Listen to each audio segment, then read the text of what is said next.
Realize now, beauty is not one size fits all. It's not a narrow margin we must all conform to. Rather, beauty's like a fingerprint, unique to each individual. If you're ready to embrace the parts of you the world tells you to go hide, welcome home. I hope you enjoyed today's video. If you'd like to see more content, be sure to like, be sure to share, be sure to subscribe, be sure to like, be sure to share, be sure to subscribe.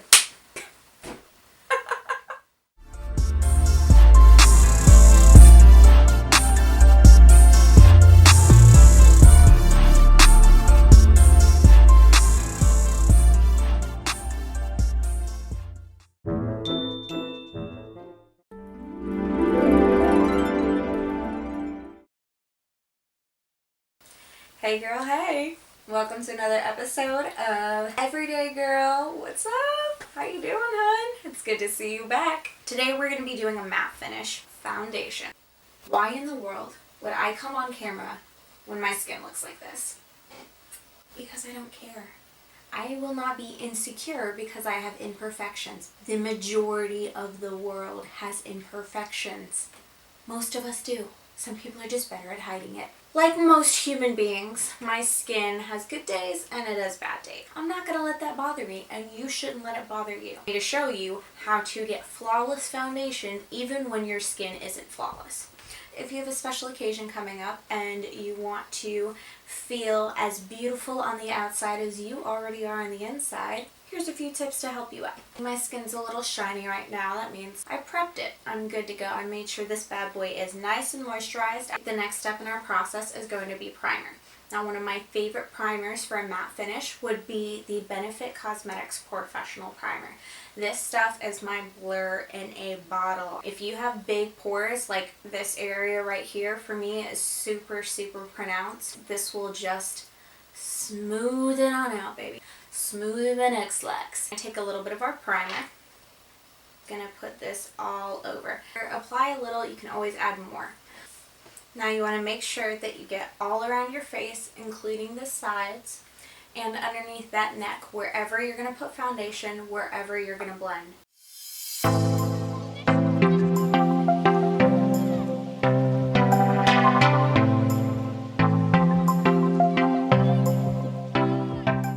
Now that we are primed, we are ready for our next step. Now this is optional. I like to use a little color corrector just to kind of even everything out. This is by far my favorite color corrector I've ever used because it's not too thick. It's not some kind of pasty, putty formula. Even though it's liquid, it dries like a powder. I love that. I want my foundation to look as flawless as possible.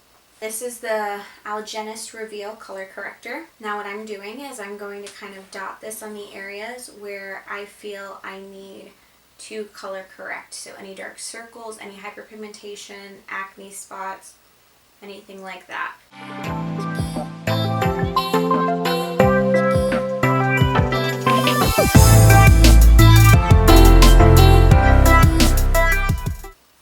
Ta-da! Now that we're all done, we're just going to kind of let this dry a little bit, tap it on ever so lightly.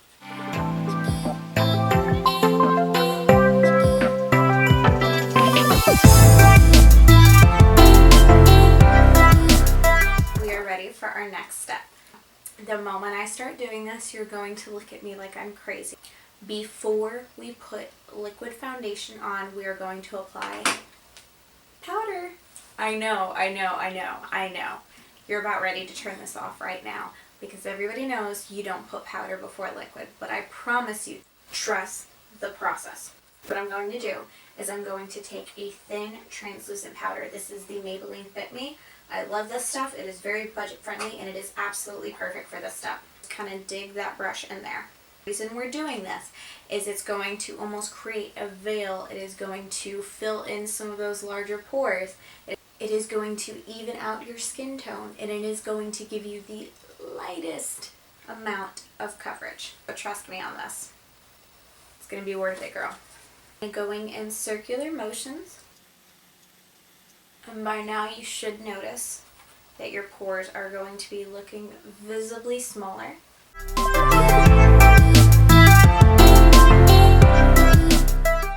Now what this has done, it is basically blurred out your skin. You already have a little bit of matte finish, and we haven't even done foundation yet. This trick will change your foundation game. First, you're going to take your foundation, depending on the size of your pump, maybe 2 or 3 pumps on your hand. You're going to take an oil. It doesn't matter what kind. I have 2 with me right here. I'm going to go with this one just because I really like the way it smells. You can use aloe vera oil, which you can make at home, or you can buy at most drugstores for fairly cheap. Or if you're feeling a little fancy, the Farsali oil. And you don't need much, just 1 drop, maybe 2. This stuff smells amazing, you guys. It smells so good.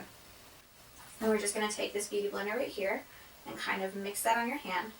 And what that oil does is not only does it make your skin look so healthy, but it helps your foundation go farther. I'm using the mirror on the Take Me Back to Brazil palette by BH Cosmetics. I love how big this mirror is.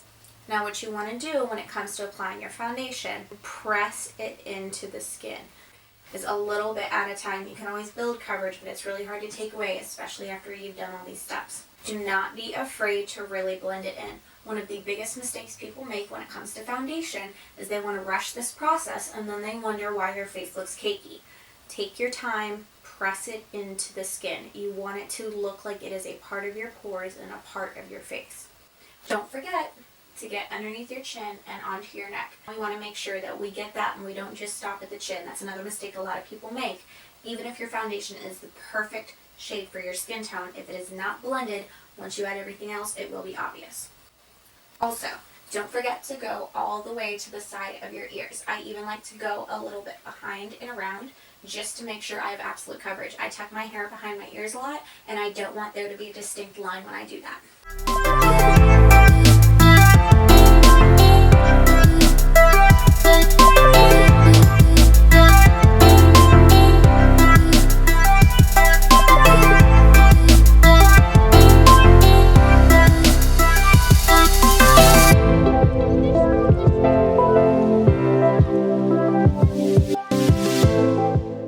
Once you feel the product is thoroughly worked into your skin, you're going to move on to concealer.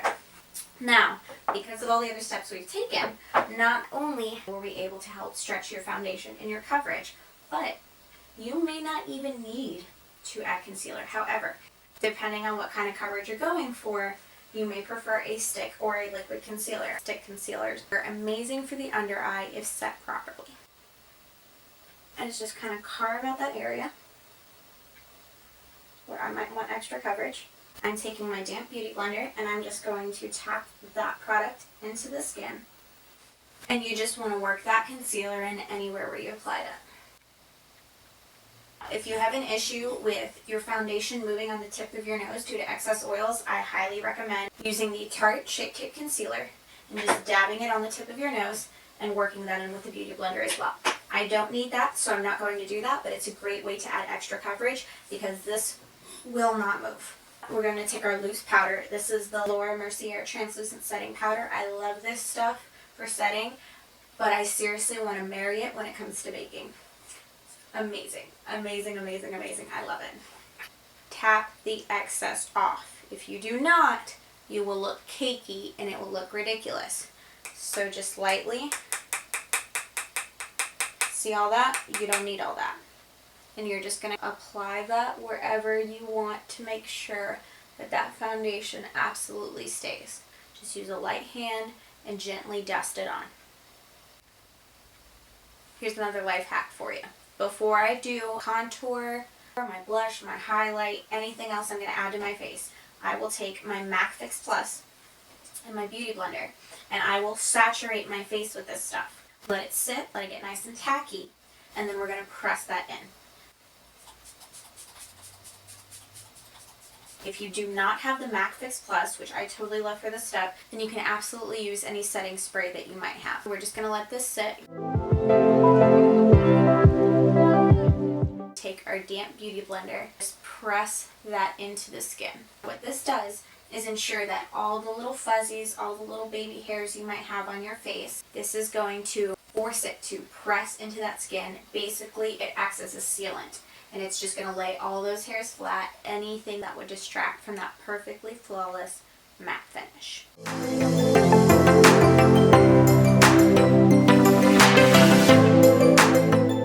that is our last step.